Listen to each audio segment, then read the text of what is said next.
dito guys. Una natin dito. Agad tayo dito ng tapas. Swerte ang ating gabi.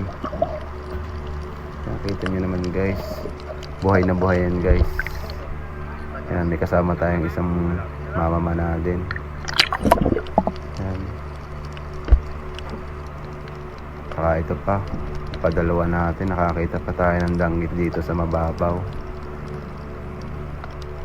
Sinisipat pa natin maigi. Yan, sa pulga ngayon. Paborito ko kasi yan kasi masarap yung prito eh. Kita nyo naman yun guys oh.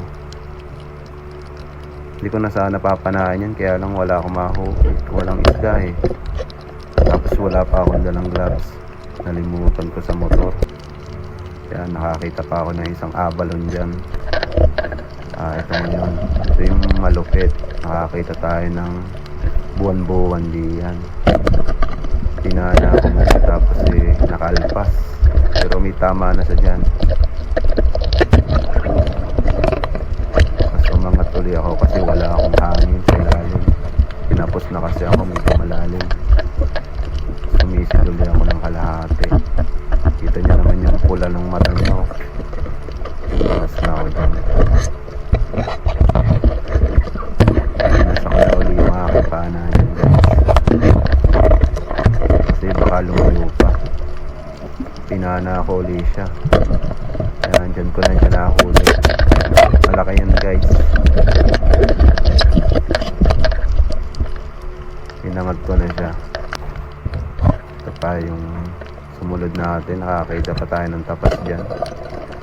Ayan. Muntik pa makalpas yun guys kasi walang tali yung aking pana.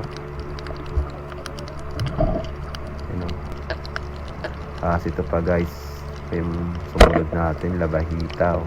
Nasa mababaw lang yan. Yan guys, fish on na guys yan. Sarap nga pala yung prito.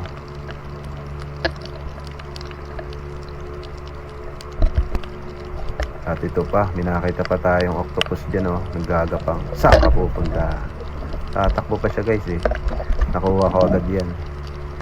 Daming alamang guys.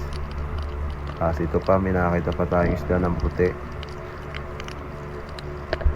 Sayang, wala kasi tayong huli. Munti ko nang hindi tinama kasi daming alamang. Ayan, nakuha naman natin yan. Kaya lang maliit pa, pero okay na din. Yan guys oh. Tingnan nyo naman guys. Minakita tayong jellyfish dyan guys oh. Makati yan guys. Ito na, pauwi na kami. Saglit lang kami naman na. Wala pang isang oras, umuwi na kami. Sobrang hirap ang daan namin dito guys. Pauwi na kami dyan. Medyo madami sa labay. Tapos malabo pa yung dagat guys. Yan guys, pakit na kami dyan. Kasama ko dyan mga tropa. Yan guys oh. Ito nyo naman, wala rin silang huli. Yun lang guys, tapos na po.